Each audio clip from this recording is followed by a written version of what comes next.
呢隻鎖咧就相當容易換嘅，我哋而家先睇睇佢上鎖時候嘅結構係點嘅。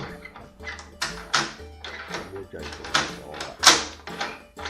我唯一麻煩呢隻鎖咧就係螺絲方面啦，佢係 Y 字嚟嘅，所以咧就要去坊間買啲螺絲批套裝，包羅萬有嘅。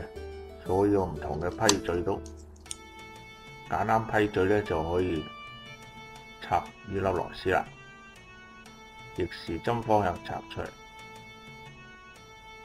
插咗出嚟咧就可以插除個鎖芯出嚟。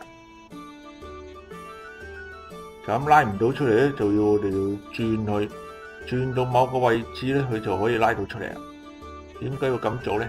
因為咧，轉啱個方向咧，就會頂住噶啦，一定要喺呢個方向。拆咗鎖芯出嚟咧，就可以去配鎖啦。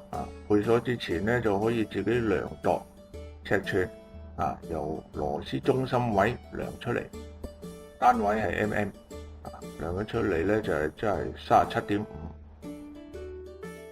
網購時候咧就可以用呢個規格嚟訂購啦。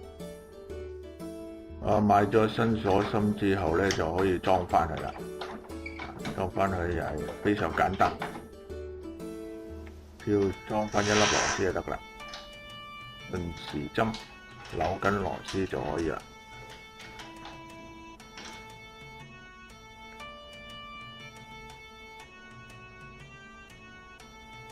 好，搞掂。